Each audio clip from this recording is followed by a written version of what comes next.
Ako po si Rofelda B. Biluan. Taga Mindanao po ako, Bisaya. Ang mister ko po Ilocano. Ang anak ko 5, pero mga pamilyado na po. Trabaho po ni mister, farmer. Binibenta ko po, marami po. May mga gulay. Nung panahon na yon, yung hindi ko pinapansin, ilang oras ako maglalakad. Naglalakad po ako, magdi-deliver, tapos pauwi. Kung minsan nakakasakay po ako, kung minsan hindi.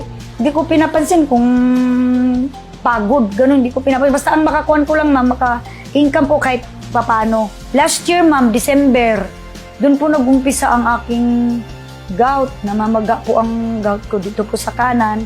At saka ito po, oh. Ayan, nag-umpisa po to, malaki po to. Tapos, ma'am, katong December, di magiging mo maiwasan, ma'am, nga na ay mga handaan. Gabi na, matulog ko, tingnan ko matulog na. Once na magigda ko dito man, kirot. Mo to, ma'am, pagka February, ma'am, biglaan, ma'am, nga nakareceive kong tawag na namatay akong igsuon. Di man tani ko mag-adto diri, ma'am, kay wala kwarta. Tapos biglaan, wala man akong naipon na pera. Kadto ko diri sa Manila, di lagi na ako kaya. Kaya mo lagi ning akong tinareklamo, ma'am, nga kanangga ngut-ngut siya, sakit. Tapos nabudlayan ko maglakaw. Ginsang to Davao, pagid man mga kong bailan. Nagbailan ko, ma'am, akong gisakyan ban. Ang ban, ma'am, maglingkod ramang kagingana. 3 kadlaw. Amo to, ma'am, sa nakasuri ko dito sa akong ginikanan. Kay ni man akong ginikanan. Adto ka diri, kay na ako'y barley. Ang gihimo na lang nako, itong yung gingon sa akong parents nga, duhaan na lang na siya twice a day. Murag aga sa aga ug sa kanang bago sa gabi iba na. Nagkuan gid, ma'am, mga 1 week lang gid, ma'am. 1 week. Oo, nawala na, ma'am, oh. Namula man ni sadto. Sakit kaayo kung magigda ko, sakit kaayo na wala na. Tapos ito dako ni siya, na dako ni, oh, na mabalaan man, oh. Pero nagkunti-unti siya, oh. Kaamat-amat siya gamay. Abi na ko sadto, way lami ba? Abi na ko hindi masarap, walay lami. Pag inom na ko, lami man di ay kay may lasa siya, medyo matamis. Na witness, na testigo gid ko, ma'am, ba kay natabo man sa akong kugalingon, natabo sa akong sarili nga naagyo ko'y ginabatsyag na naayo. Amo na akong ipagmalaki dito, ma'am, kanang barley juice. Sa tanan nga akong mga kababayan dira sa Mindanao, lalo na po sa Palabilia, Lutayan, Sultan Kudarat, mabisa gyud ni, dili gyud nag-imbento ko, tinuod gyud ni kay natabo gyud sa akong sarili nga nag-inom gyud ko.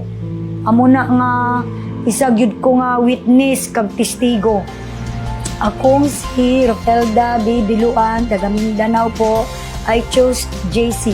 Hello, good morning po. I'm Rio Baclan, currently staying here in UK, and at the moment, I'm 42 years old. I am a full-time mompreneur. Meron po akong mga business sa Pilipinas. Being a full-time mom, kailangan ko talaga gawin yung everyday na pag-aalaga sa kanya. Lahat ginagawa para suportahan siya. Nagsimula talaga itong gout ko at the age of 30s. Nasa Africa na ako that time, sa Juba, South Sudan. Isa akong former OFW, and doon ko naramdaman na namumula yung mga buto ko, yung mga sa paa ko, halos minsan hindi ako makalakad kasi tinitiis ko siya na okay lang, na walang nangyayari. Mahilig akong kumain ng mga lamang loob ng karne, kagaya ng bituka, yung mga balon-balunan, lalo na pagpapaitan. Pagdating mo talaga ng 30s, mararamdaman mo na meron ka ng something sa sarili mo. So, ang ginawa ko, nagpa-check up ako sa Pilipinas nung umuwi ako noong 2015. Ang sabi lang sa akin is, normal naman daw ang uric acid ko, normal naman daw yung blood ko. Nung nagpa-check up ako, sabi ko, I feel na meron akong gout. Ang advice lang po sa akin ng doktor that time is,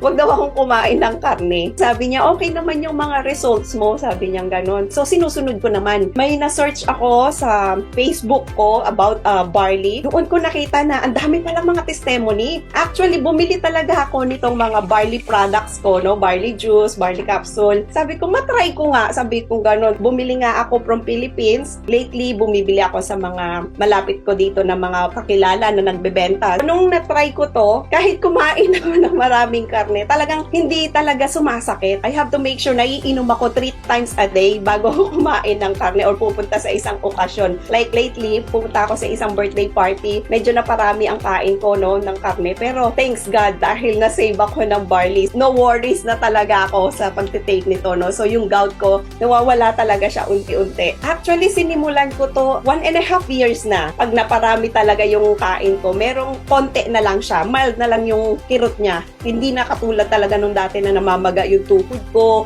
namamaga yung mga siko ko, yung mga buto ko dito sa kamay. Usually kasi dito talaga siya namamaga. Actually, naging malaki yung resulta sa akin ng pagtitake ko ng barley. Yung pagbabawel ko, naging daily na, hindi katulad dati na it takes 2 to 3 days bago ako magbawel. Nagiging energetic ako. Siyempre, hindi rin biro ang meron kang anak and then gagawin mo yung mga household, di ba? Pagkagising ko, nagtitake na agad ako ng barley juice. Kung ikaw ay merong nararamdaman na or nagsisimula na yung gout mo, I were you have to take JC barley juice dahil sobrang ganda talaga nito ng epekto sa akin. And at the same time, hindi lang ako ang user nito, kundi pati yung husband ko and my mom na meron ding rayuma, no? Talagang sabi niya sa akin, maganda ang epekto sa akin nito, kaya itutuloy-tuloy ko yung pag-inom.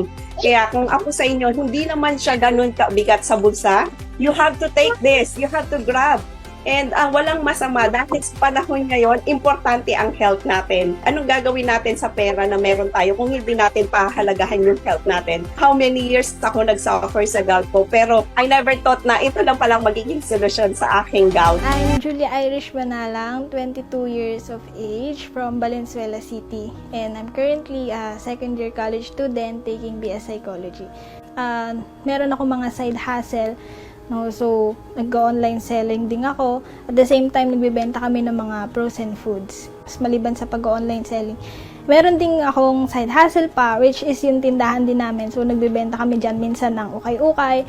At the same time, meron din kami mga tinda, mga laruan, and mga candies lang. Before ako magkaroon ng gout, actually, hindi talaga healthy yung lifestyle ko. No, so, kumbaga, hindi ako yung tao talaga na fan ng vegetable or even fan ng mga kahit anong organic product, regardless of its brand.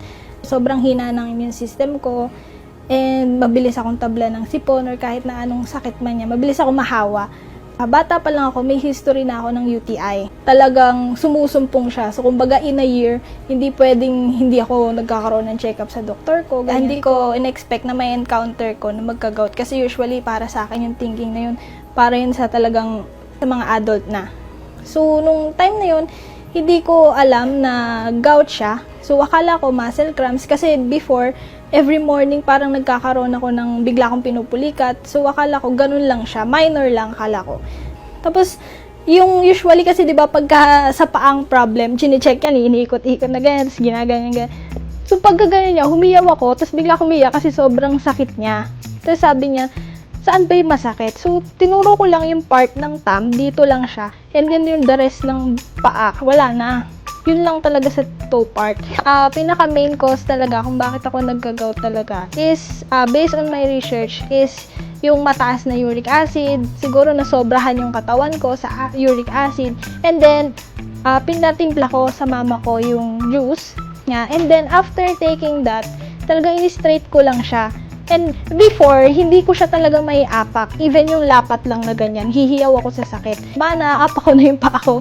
Ganun talaga yung tuwa ko that time kasi hindi ko in-expect eh. Sabi ko nga, hindi ako fan ng kahit anong organic product. Pero after kong i-take yun, ako mismo talaga yung nakatestify. Sabi ko, tuwang-tuwa ko. So, hindi ko na siya tinigilan. Pinaka naging lesson sa akin is that kung hindi mo man maalis fully lahat ng bawal na kinakain mo, at least try to, kumbaga, sa isang linggo, isa na lang, kain ganyan. Ako talaga, yun yung ginawa ko. Kasi tulad nga ng sabi ko, hindi ako mahilig sa gulay. Pero yun yung naging perfect alternative sa akin.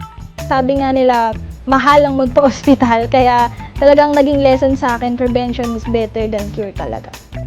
I'm Julia Irish Manalang, dating may UTI and gout. Now decided to live healthy and choose good life with the help of JC Organic Barley.